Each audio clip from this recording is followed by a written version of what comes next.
Hey, what is up, guys? It is me, Icy Movies, back with the final episode of the Dragon Ball review franchise. Dragon Ball is one of my favorite series, ever. So I had a lot of fun talking about all the movies. And I would like to thank all of you who actually watched these videos and supported me. Even if you don't know what I'm talking about, most of the time, because you don't watch Dragon Ball, or you don't even know what it is. You know who you are. Thank you very much, everybody. But let's not make this video over 30 minutes, or try not to make this video over 30 minutes, and just jump right in with one of my favorite Dragon Ball movies, Battle of Gods.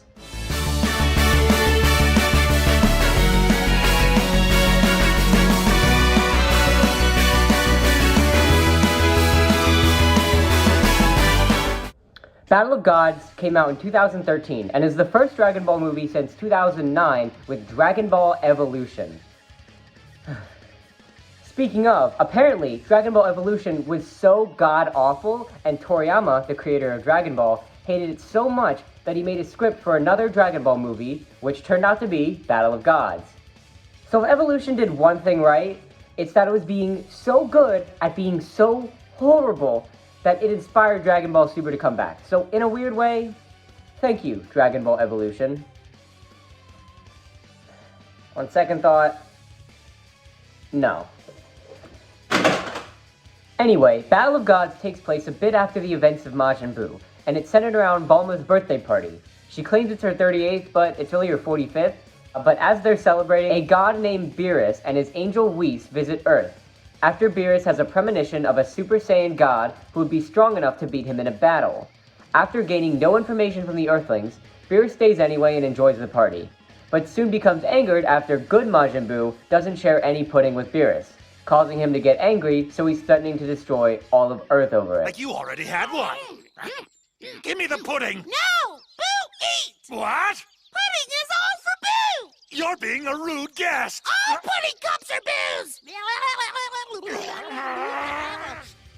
Yep, that's really how the conflict of the movie starts. Buu doesn't share any pudding with Beerus. This is something I love about Dragon Ball. Even with a childish premise like this, it still manages to just hook you and create these high stakes. So Goku naturally steps in, and they summon Shenron the Mighty Dragon to see if he knows anything about a Super Saiyan God. Shenron tells Goku how to transform into a Super Saiyan God, so he does, and fight ensues, of course. Now, usually if it's a movie I like, I start with the negatives, just to get it out of the way, and vice versa if it's positive. And let's just start with my negatives, and really my only complaint is the animation. The animators, they did have a tight schedule when Super started, so the first two movies and seasons of the show, they didn't look very good, but it was never awful, besides a few frames here and there. And I know the show did look pretty bad because that one was rushed, but I bought the Blu-ray, and a lot of the animation was remastered, and it looked a lot better.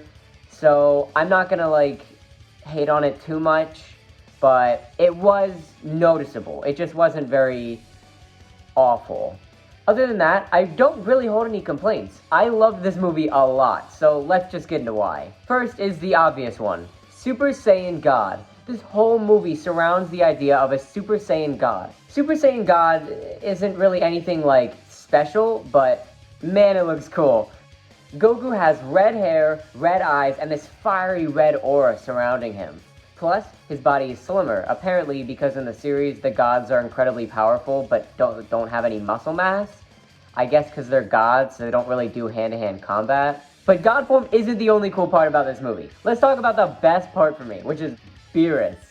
Beerus is the antagonist of this movie, and he has got to be my favorite Dragon Ball antagonist so far. He's got so much personality and charm to him. He's really hard to hate. How sad.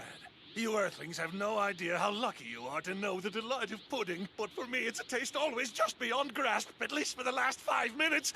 Pudding! But not only is he just funny, he puts up a damn good fight against Goku. As I said before, the conflict starts because Beerus wants to destroy Earth since there's no pudding left. So it's up to Goku to transform into a god and fight against him, leading to one of the best fights in the entire series for me. Beerus almost effortlessly pushes off Goku's attacks. That is until Goku loses his power and drops back down to his base form, and is running out of options. That is until this happens.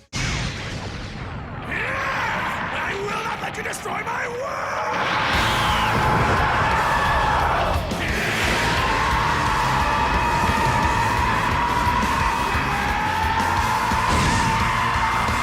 Goku uses the last of his strength to push himself to a Super Saiyan, and actually makes Beerus put up a fight. It was so rewarding seeing Beerus putting no effort into the fight, but now he's screaming and flailing around.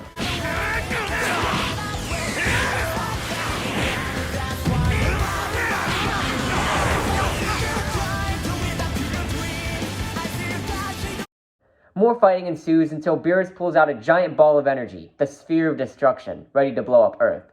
But Goku uses the real last bit of his energy to make it prematurely blow up, saving Earth.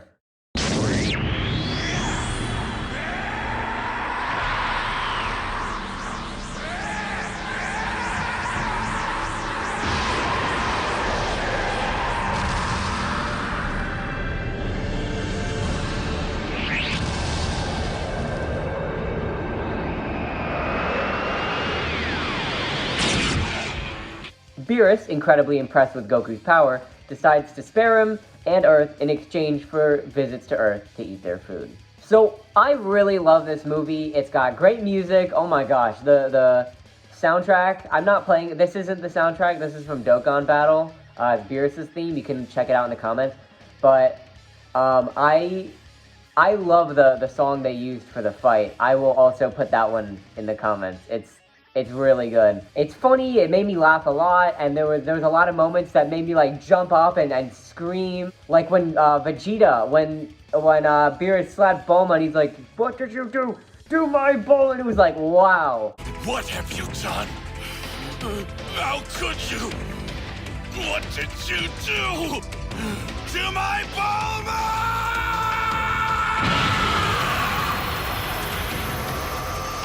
So cool. And then when, of course, Goku was like, "I will not let you destroy my world," you know, it was like, wow, it was awesome. So it's a great introduction to Dragon Ball Super, and having him fight a god, like, it really introduces us to what is gonna happen in the rest of the series. Like, you're not at this like level where characters like Tien and Yamcha can fight anymore. Like, I do love seeing them fight. It is very nice. But the times need to change. Like, we're at a point where the strongest get the screen time. And that can be a bad thing, but it can also be a good thing. And I think in Dragon Ball's case, a lot of times it kind of is a good thing. I do like seeing it because the fights are just more, you know, dramatic. They have more spectacle to them. It's very cool. So to that I say, thank you, Dragon Ball Evolution, but not really. I'm only thanking you because you were so incredibly awful that you made Dragon Ball Super come back, and it is now one of my favorite shows ever.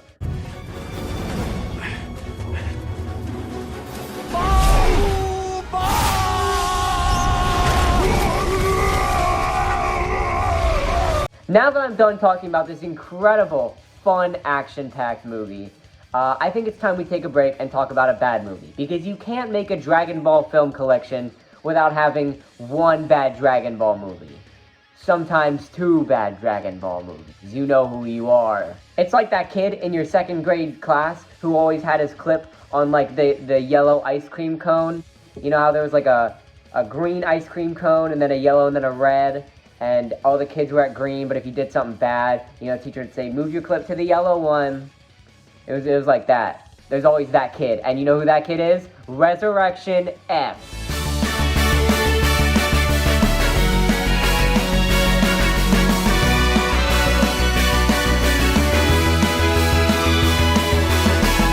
Dragon Ball Resurrection F is, without question, one of the worst Dragon Ball movies I've ever seen. And I know I just compared it to being the yellow clip on the ice cream cone from the green clip, but I think it's more of a red clip on the ice cream cone. Yeah, Resurrection F, you're that kid. You're that kid who ruined it for everyone. You're the kid who made everyone walk around at recess. They have to walk around the playground. They have to do laps because you had one little awful kid, and that's you. That's you. Resurrection F is the second Dragon Ball Super film and is about Frieza being resurrected by two of the few remaining members of the Frieza Force. which, if you don't know, terrorized planets and civilizations for a very long time, including Goku's own home planet, until Goku turns Super Saiyan and kills Frieza, finally ending his evil deeds. Well, almost killing him.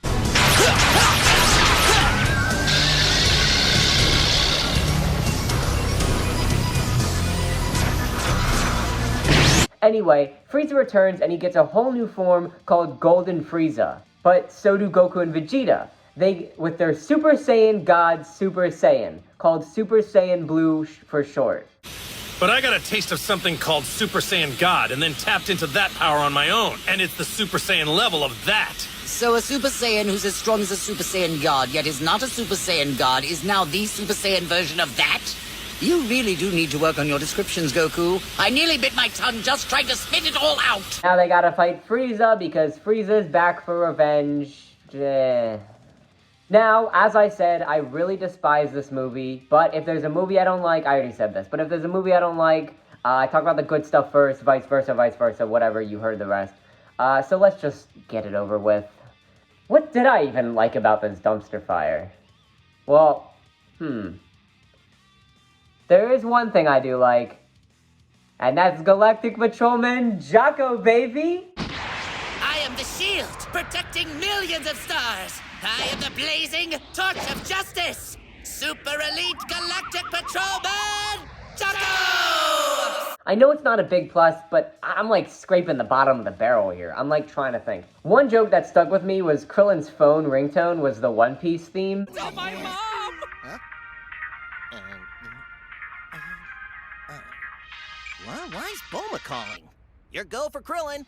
And at first I thought, oh, it's just a nice little reference to another Toei shonen anime. But it turns out the Japanese voice actor for Krillin also voices Luffy, which just makes the joke even better. I love it. I thought that was great, because One Piece is my... punching bag's blocking it, but One Piece is my favorite show. Ooh, I should do the One Piece movie next. That'd be kind of cool. Anyway, other thing I like, he was probably my saving grace of the movie, was Jocko, the Galactic Patrolman. He was easily the funniest part of the movie. Bulma, is that actually Lord Beerus the Destroyer? Yeah, I told you. Do you think you could get a quick picture of me next to him? He was what Mr. Satan was for Bio Broly, except better because he fights and it's actually pretty fun, even if it was just like fodder waiting for Goku to show up. And that brings me to the next thing that I liked. It wasn't much, it wasn't very long, but I did like the fight between the Z Fighters and the Frieza Force. I mean, the fight itself, they weren't good looking. There was a lot of CGI. Oh, God, it was not good at all. But it's just nice seeing everyone get a little bit of time to shine. I know I said in my last, review of Battle of Gods that, you know, we're at this scale where, the Z Fighters, the rest of the Z Fighters, that doesn't include Goku, Vegeta, and sometimes, Piccolo or something. You know, we're at this level where they can't fight. They're not strong enough. They can't, get other forms and whatever. But it is nice seeing them take on enemies and fighting again, even if it is just fodder, I guess. Now time for the fun part. We're tearing this movie to pieces, baby! Because I don't think I've been more, angry watching a Dragon Ball movie. And I'm just gonna start right off the bat with my biggest complaint. It wasn't the awful CGI. It wasn't the poorly hand-drawn animation. And it wasn't them completely messing up Goku's character by having him spare Frieza's life again. It was Vegeta. Not Vegeta's character himself. I think he was fine. But what the writers did to Vegeta in this movie, I was so upset. I can't believe it. And not only did they hurt Vegeta, but they hurt the Vegeta fans. All the Vegeta fans. It was a sad day. It was a really sad day for us Vegeta fans. So let's just talk about it if you don't know what I'm talking about. But some of you should know what I'm talking about. After Goku got injured by being shot by Sorbet, it was time for Vegeta to step in and show Frieza what Blue could do. He kicked the ever-loving hell out of Frieza until he finally cornered the gold bastard, and then this happened. You can all go to hell without me.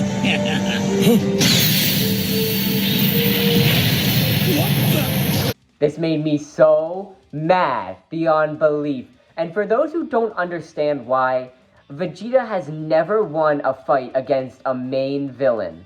Many times he's gotten incredibly close, but something happens and Goku steps in and clutches the victory. Now, I don't usually mind, but this one just really got me, because there are times when Vegeta, even though he doesn't deal the final blow, he still helps. He'll give him Goku his energy. He'll be supporting Goku, like in the Majin Buu. Like when Goku's charging up the Spirit Bomb to kill Majin Buu, Frieza's like holding him off and like telling everyone, you need to give all your energy to Goku and Kakarot, sorry. Even if Vegeta doesn't deal the final blow, he felt important. But this one just felt like I was just blue-balled. I was Super Saiyan blue-balled by this. It was sad. And another reason why this got me is because it was Frieza. Frieza's the one who did this. Because Vegeta's first death in the series was caused by none other than Frieza himself. Frieza killed Vegeta. Frieza killed Vegeta's father and everyone on his planet. Vegeta was supposed to be the prince. No, sorry, the king of that planet. And then Frieza blew it up. And then he betrayed Vegeta. And this was supposed to be our moment. This is supposed to make us Vegeta fans go, oh my god. The payback. He's finally getting payback for everything Frieza's done to him. And then they can all go to hell without him. And then, to add on to it, Whis was like, oh, but Frieza, the blast didn't kill Frieza. Frieza's still alive, floating in space. What? You can't do this! You can't do this! And then this happens! Goku himself, he steps in and he's like, out of the way, Vegeta! You can all go to hell without me. Out of the way, Vegeta! Frieza!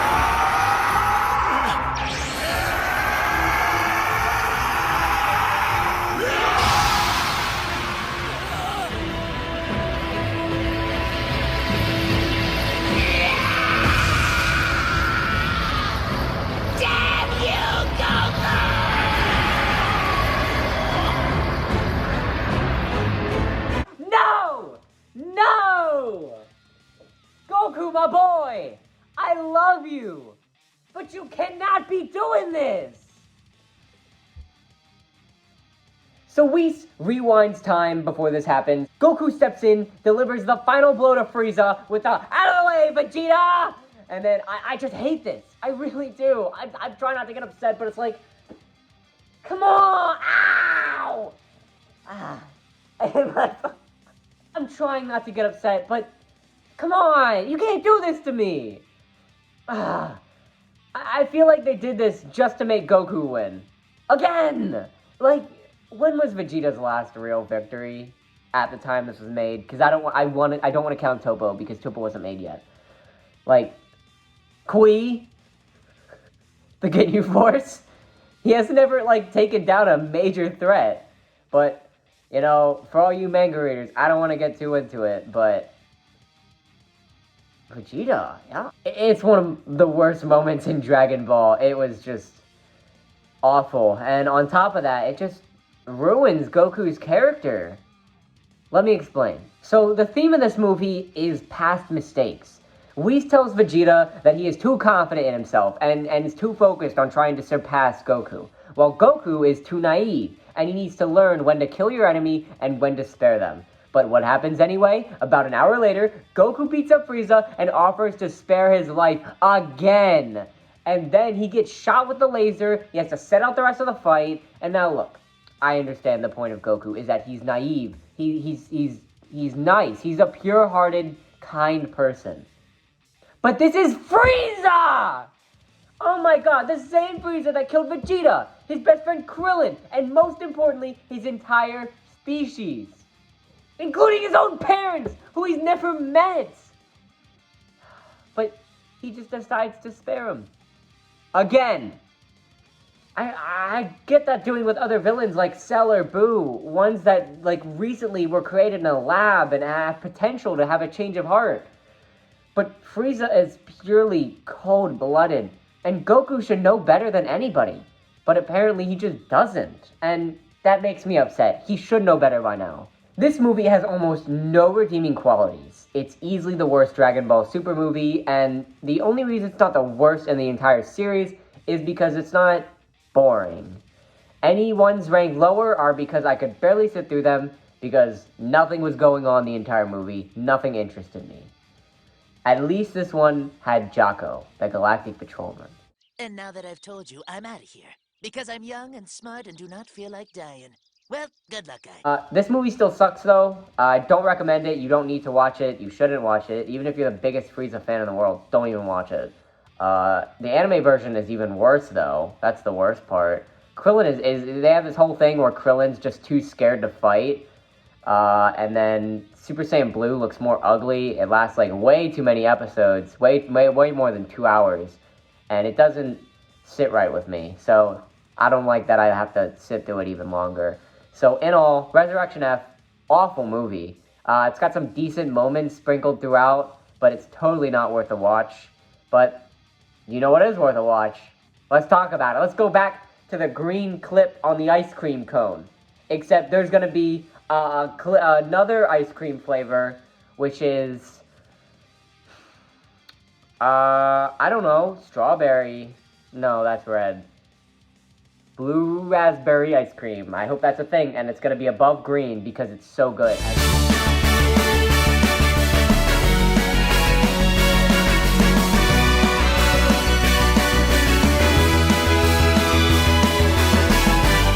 Finally, we're here, and we're ready to talk about my favorite Dragon Ball movie.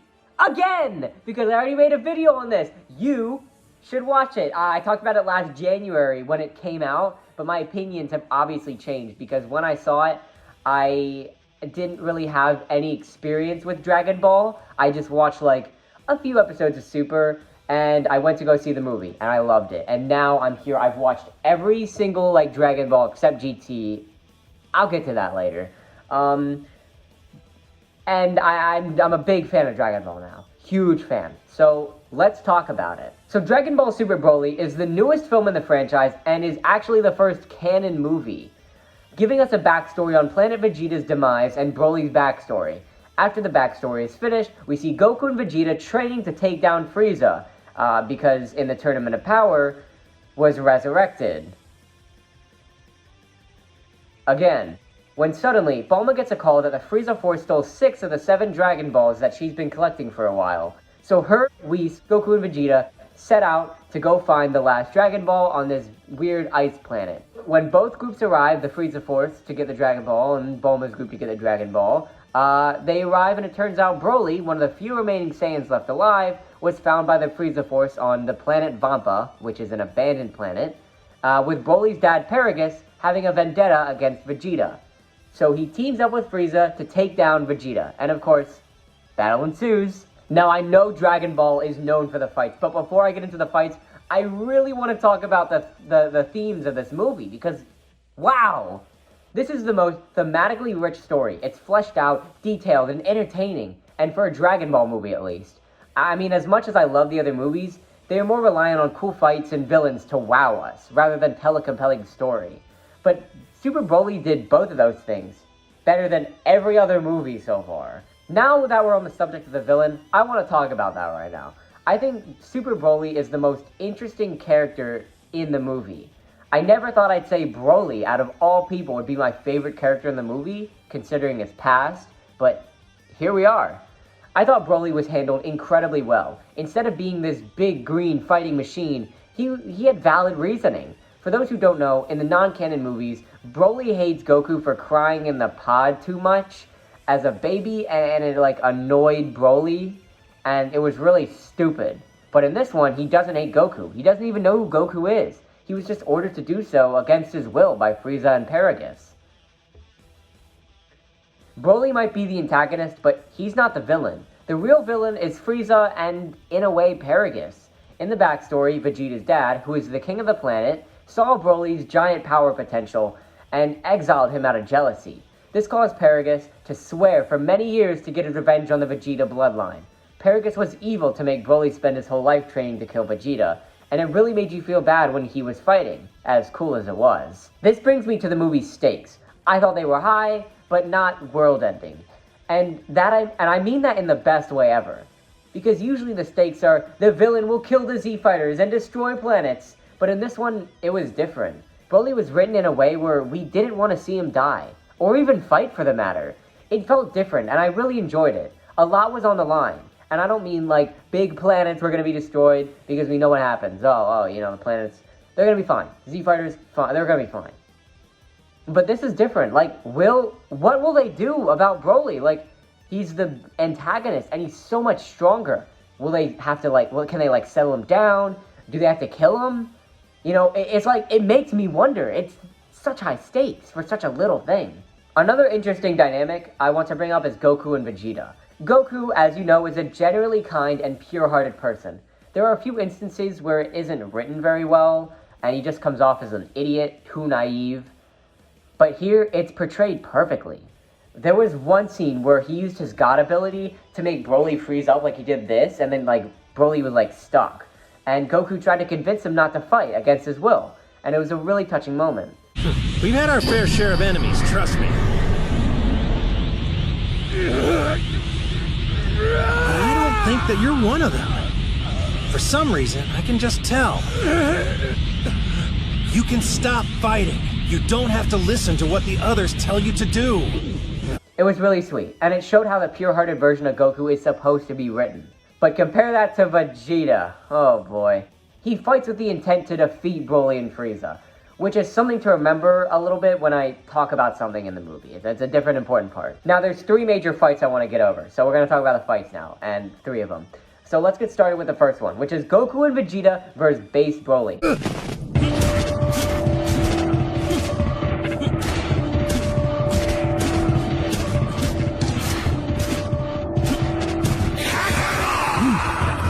I really enjoyed this fight. Usually in Dragon Ball, the fight is one-sided. The villain will crush the heroes, and then they get some random advantage at the end. They'll just absolutely wipe the floor with it. But in this one, it felt fair. Even though Goku and Vegeta were losing, it never really felt one-sided. It was always feeling like a struggle of power between the two. It was like a seesaw. It was like, Broly would get his ass kicked, and then he'd, power up a little bit, and then Goku and Vegeta would power up a little bit. And it would just keep going, and it felt so interesting to watch. It was never too one-sided. Now about the second fight, which is Goku and Vegeta versus legendary Super Saiyan Broly. In this fight, Broly turned into a Super Saiyan and stomped the Earthlings. They stood no chance, not even in Super Saiyan Blue. This felt more like an average Dragon Ball fight, but it still felt different. Goku and Vegeta didn't have another form to go to, so what's next? Super Saiyan Blue is their strongest form well, it's not really, but... Because I'm not going to count Evolution and Ultra Instinct. I'm just going to go with the forms that they can achieve so far, and that's Blue. And they can't get to that. So, what are they going to do?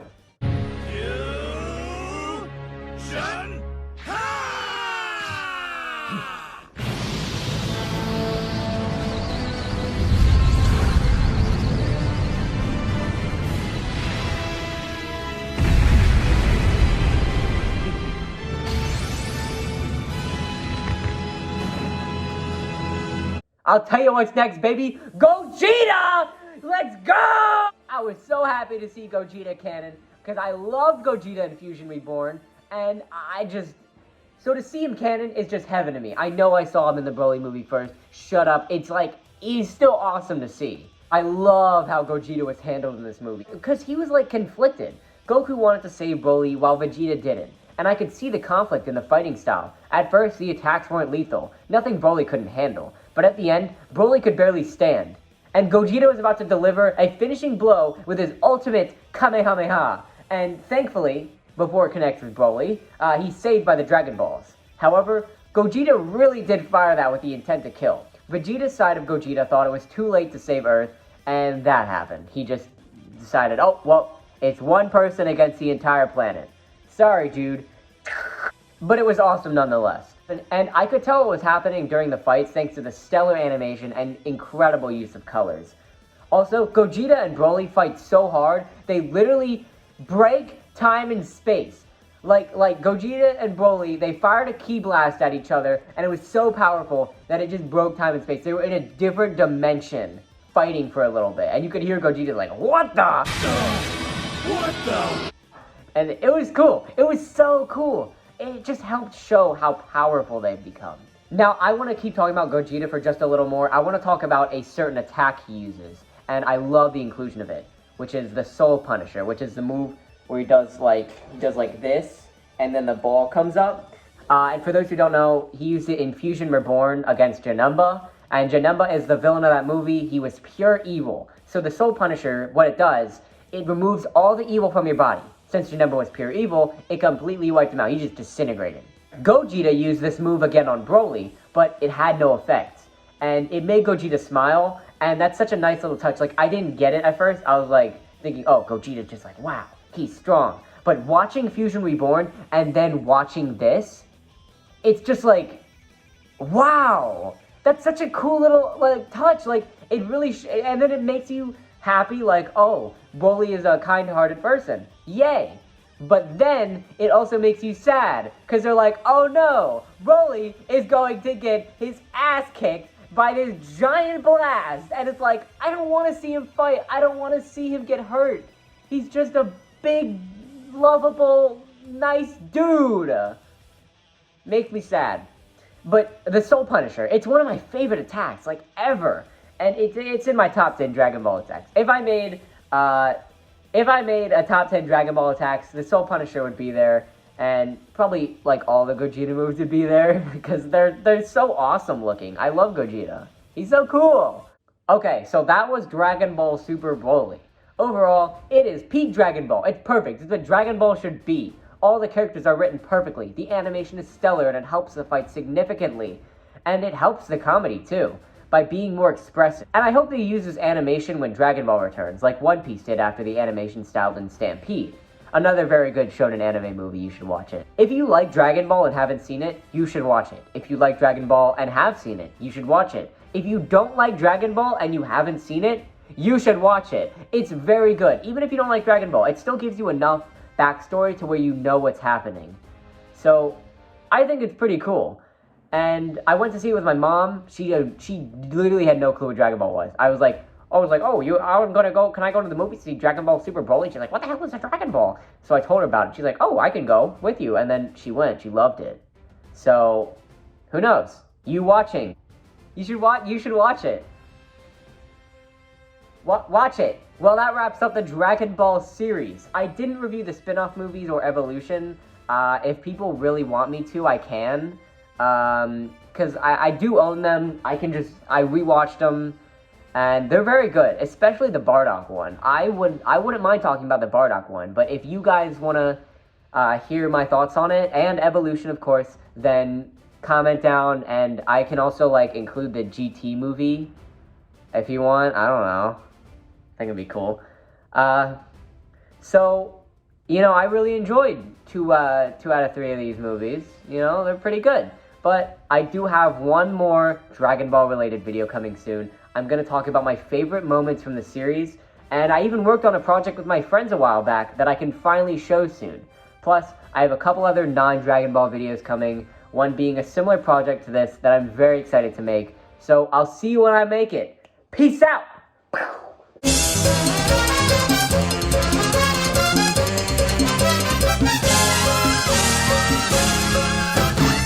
Don't mind if I do!